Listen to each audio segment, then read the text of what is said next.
Dare I say, the biggest story of this week has to be the U.S. Trade Office kind of denying a request for games preservation. In case you missed this story came from Games Radar. Dustin Bailey over there wrote this fantastic article in which it says that the U.S. Copyright Office has denied a request for a DMCA exemption that would allow libraries to remotely share digital access to preserved video games. And for you youngins out there, I get this isn't a big issue, but for like an old gamer like me who misses the games of my childhood, this has been growingly kind of a big issue for me because I want to play the games of my childhood. I grew up with the N64, the Super Nintendo, the PlayStation 1, so on, so on, so on. Tell me how old I am in the comment section down below. But getting games for those consoles, or let alone getting the consoles, has become a nightmare. And I don't know if it's just because I'm like a dad of two now, and like budget-wise, I'm like, that's too expensive. Shut off the lights. Like, save electricity. We can't be spending this much. But like looking at some of the N64 games, it's absolutely absurd how much these things cost these days. So the idea of this was basically saying like, we want to create a library of video games where researchers or people who are studying video game can access it and go into there and be like, hey, you know what? Sega had this really great game that launched with the Genesis. I want to play it. And instead of them having to go and get a Genesis offline, buy the Sega game, and of course figure out how the hell to plug it into your TV. Like, kids, you want to feel old. Try taking the yellow, red, and white wires and going to the back of your flat screen TV and being like, this isn't going to work.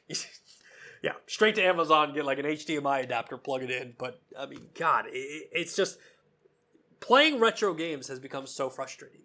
And emulation, where you could go on a site and be able to access those games just by clicking it, I mean, it does have its benefits. It's a million times easier.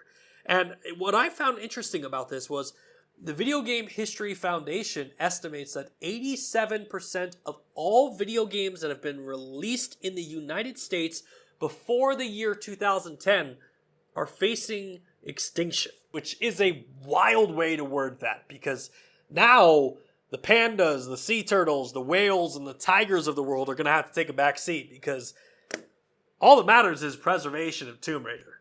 Apologies to the pandas, but we must save Lara Croft at all costs. Imagine a digital library where like historians maintained consoles, maintained digital consoles, and maintained digital games where if you were doing a study or if you were doing an article and you're like, man, I really need to talk about Sonic 1, but I can't buy it. You could get into this library, prove that you're trying to like write an article, and you could get access to it. That's an awesome idea. However, unfortunately, in the eyes of the U.S. Copyright Office, they don't think it's cool because they said no. Back to the Games Radar article, the U.S. Copyright Office said that there would be a significant risk that preserved video games would be used for recreational purposes. Duh. Which, again, is really kind of the complicated matter here because, yes, you could argue, like, we're trying to preserve it, we're trying to protect it for science, for history, but you're also going to have, like, your 20-year-old kid who's like, look what I got running on my Switch, man.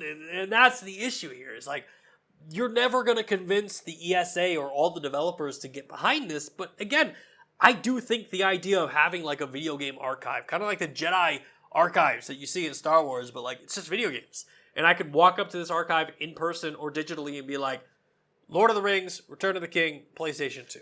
And then, boom, it comes up. That would be so sick. But again, nightmare to accomplish. And I completely understand why developers don't want it.